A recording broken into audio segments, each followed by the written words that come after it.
Olá pessoal, aqui é o Velgas, hoje é dia 2 de outubro de 2025.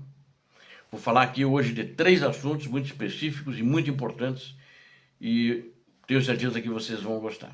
O primeiro é a França captura navio da Frota Sombra. Essa Frota Sombra é uma frota que a Rússia contrata para transportar o seu petróleo sancionado pelo Ocidente. Outro assunto é a usina nuclear de Chernobyl fica sem energia.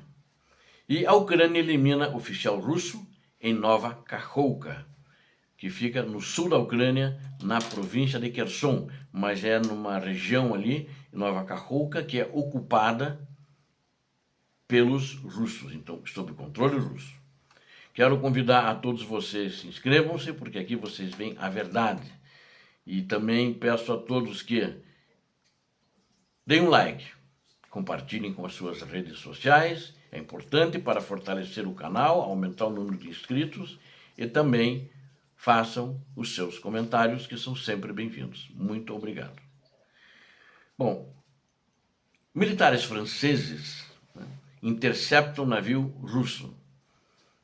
Por que eles interceptaram? Esse navio é suspeito de lançar drones no espaço aéreo europeu. Então, eles suspeitaram desse navio, principalmente sobre os drones que voaram sobre a Dinamarca, agora dias atrás, que esse canal já noticiou, e porque eles não tinham uma rota que pudesse ser vista pelos sistemas eletrônicos que monitoram a região. Então a impressão é que ele saiu do mar, né, ali no Mar Báltico.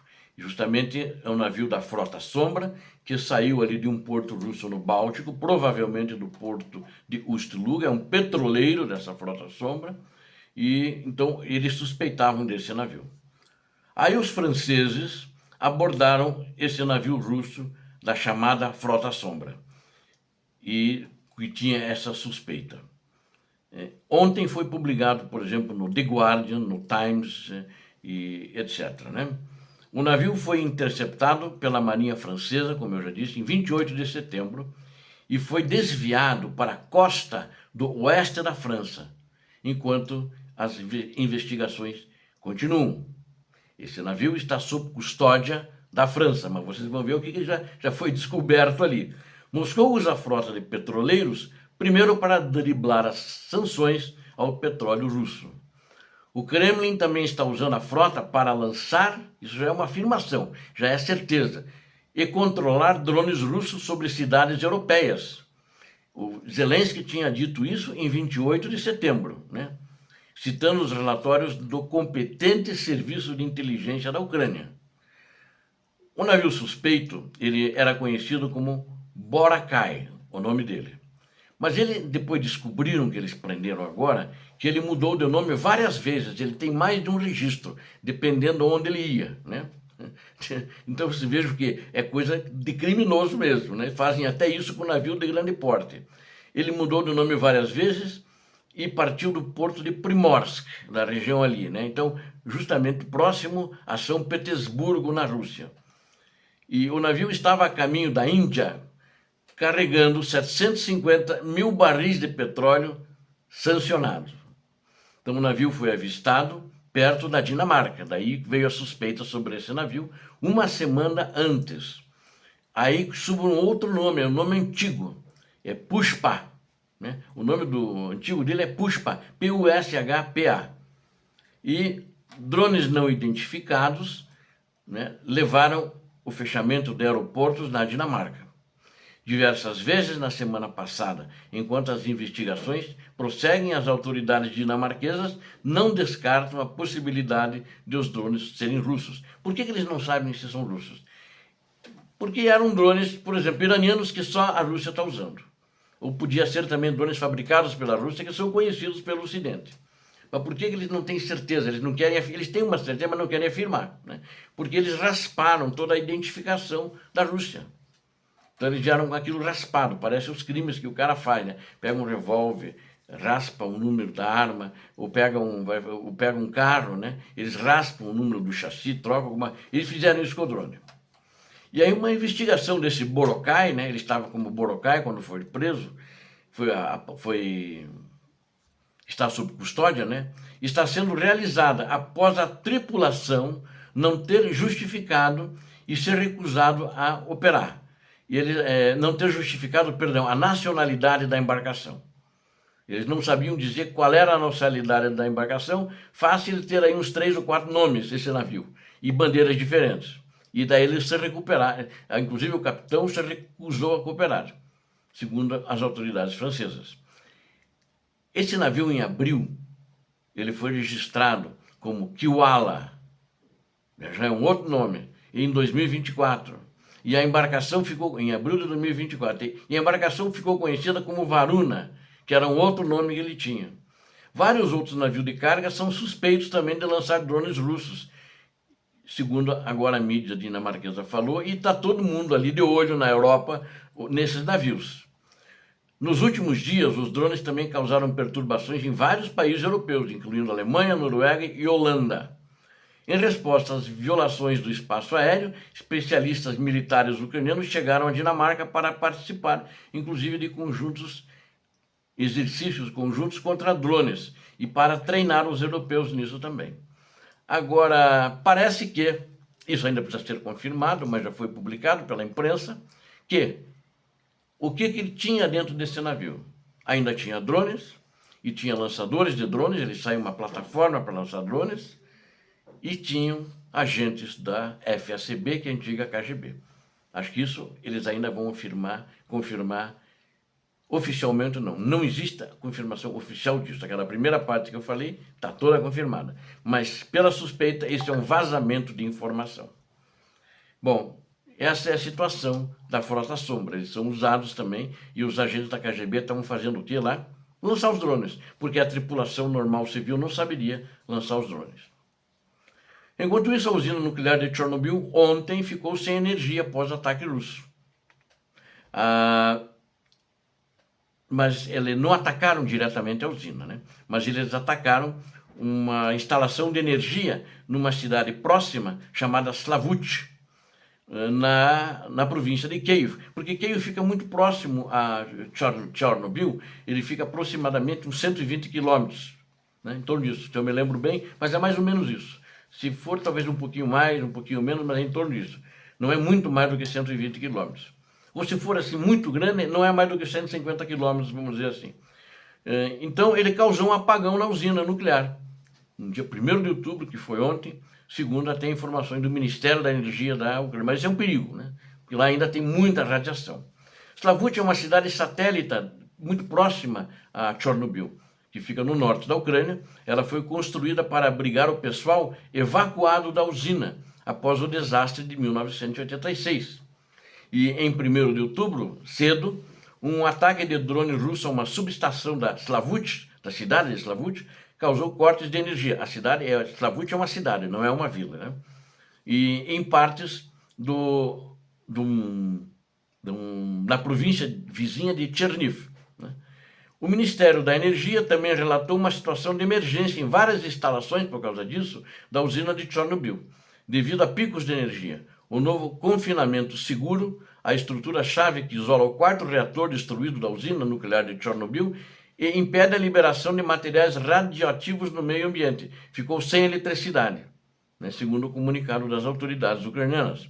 A notícia chega no momento em que a usina nuclear de Zaporizhia, que é aquela que eles pegaram lá no sul, lá em Zaporizhia, na província de Zaporizhia mesmo, que é a maior usina nuclear da Europa, que está sob ocupação russa, desde março de 2022, foi desconectada da rede elétrica ucraniana por um recorde de mais de 100 horas. O presidente Zelensky descreveu a situação na usina de Zaporizhia crítica, em 30 de setembro já. E geradores a diesel agora estão fornecendo energia para a usina, mas um já falhou. O que acontece? Os russos estão brincando muito com essas usinas, o que pode levar a um sério desastre. E eles vão colocar nesse desastre, se acontecer, a culpa da Ucrânia. Eles já uma vez atacaram com drones, Chernobyl inclusive, e no telhado, onde fica justamente o reator onde houve o acidente, que está lacrado, né, para que a radiação não saia, não se espalhe, sofreu avarias, mas não conseguiu perfurar, então não houve problema, mas já foi consertado pelos ucranianos. Os russos não são sérios e atacam onde não deveriam atacar, porque isso iria ser voltado contra eles também. Enquanto isso, a Ucrânia eliminou um oficial russo em Nova Kakhovka. Por que é importante? Porque ele era o principal, fazia parte do grupo e era o principal que administra a cidade. Então, ele foi morto em 1º também de outubro, começaram bem já o mês de outubro. Esse oficial é um pessoal de alta patente, só não informaram qual é a patente dele. Eu imagino que deve ser um coronel ou tenente-coronel. Chamava-se Volodymyr Leontiev, um oficial russo instalado na cidade ocupada de Nova Kakhovka. Ele estava lá já há muito tempo, provavelmente desde o início da ocupação, que fica na província de Kherson, na menor parte onde os russos ocupam. E do outro lado do rio, do lado oriental do rio, né? No leste, olhando a leste da província, mas já na direção da Rússia. Então, na província de Kherson, de acordo com o Volodymyr Salto, chefe nomeado por Moscou da região, que ficou aí, assumiu, Leontiev foi ferido no ataque de um drone Baba Yaga, um drone ucraniano. Morreu no hospital mais tarde naquele dia, de acordo com essa informação. A Ucrânia não comentou o ataque. O Kyiv Independent, que dei uma lida também, um jornal ucraniano, tentou pegar a informação e não obteve comentários, nem apenas ouviu os comentários divulgados pela própria Rússia. E olhando esse Leontiev, ele tinha 61 anos, você veja uma coisa, ele atuou anteriormente como chefe da administração instalada pela Rússia na cidade de Nova Kakhovka, assumindo o cargo em abril de 2022, então ele chegou no início da invasão. Logo após as forças russas tomarem o controle da área, então, controlaram a área, limparam, ele estava lá. Ele então ocupou um cargo sênior no conselho local instalado por Moscou. Então, oficial superior de alto nível, deve ser coronel, eles não divulgaram o posto dele. E ele foi implicado em vários crimes ali naquela região, né?